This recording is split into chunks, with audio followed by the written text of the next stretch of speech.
Maoist ఉద్యమానికి భారీ దెబ్బ తగిలింది. అల్లూరు జిల్లా మారేడుమిల్లి టైగర్ జోన్ లో భారీ ఎన్కౌంటర్ జరిగింది. ఈ ఎన్కౌంటర్ లో మావోయిస్టుల అగ్రనేత మడావి హిడ్మా హతమయ్యారు. హిడ్మాతో పాటు ఆయన భార్య మరో 4 మావోయిస్టులు మృతి చెందినట్లు బస్తర్ ఐజీ సుందరరాజ్ ప్రకటించారు. మృతుల్లో స్పెషల్ జోన్ కమిటీ సభ్యుడు శ్రీకాకుళంకు చెందిన జామ్రి కూడా ఉన్నట్లు తెలుస్తోంది.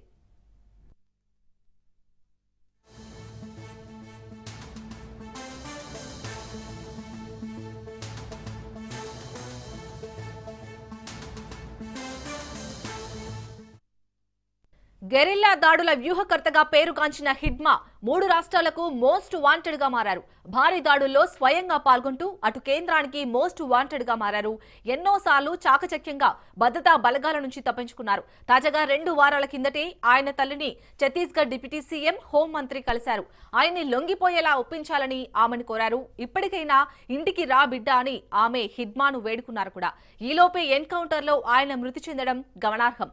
హిడ్మాపై ₹1 కోటి పైగా రివార్డుండగా ఆయన భార్య హేమపై 50 లక్షల రివార్డు ఉంది.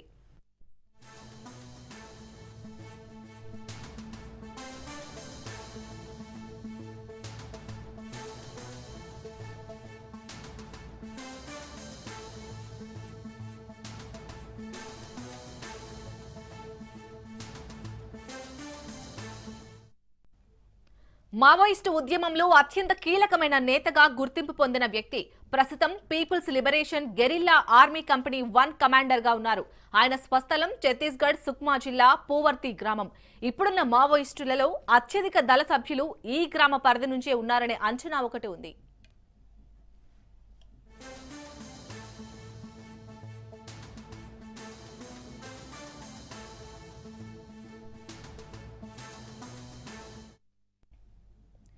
ఇరవై 25 ఏళ్ల కిందట ఆయన అజ్ఞాతంలోకి వెళ్లారు. గతంలో భద్రతా బలగాలపై జరిగిన అనేక దాడులకు హిడ్మా నాయకత్వం వహించారు. హిందీ, గోండి, తెలుగు, కోయా, బెంగాలీ భాషలపై ఆయనకు పట్టుంది.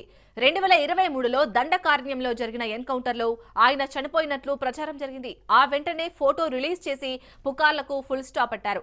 అప్పటి నుంచి మావోయిస్టుల 3 అంచెల భద్రతా వ్యవస్థ నడుమ క్షేమంగా ఉన్నట్లు సమాచారం. ఆపరేషన్ కగార్లో భాగంగా భద్రతా బలగాలు హిడ్మా కోసం ప్రత్యేకంగా ఆపరేషన్ను కొనసాగించాయి.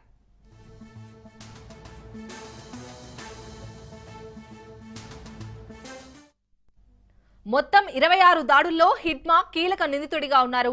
2007లో సుక్మా జిల్లా ఉర్పల్మెట్లో సిఆర్పీఎఫ్ జవాన్లపై దాడి చేసి హతమార్చారు. 2010లో తడిమెట్ల మెరుపు దాడిలో 76 మంది జవాన్లు మృతి చెందారు. 2013లో జిరామ్ ఘాటి వద్ద కాంగ్రెస్ నేతలను ఊచకోత ఘటనలో హిడ్మాదే కీలక పాత్ర. 2017 ఏప్రిల్లో సుక్మా జిల్లాలో 27 మంది సిఆర్పీఎఫ్ జవాన్లను హతమార్చాడు. 2021 ఏప్రిల్ 4న బీజాపూర్ జిల్లా తరెంలో హిడ్మా వ్యూహంలో చిక్కుకుని 23 మంది జవాన్లు మృతి చెందారు.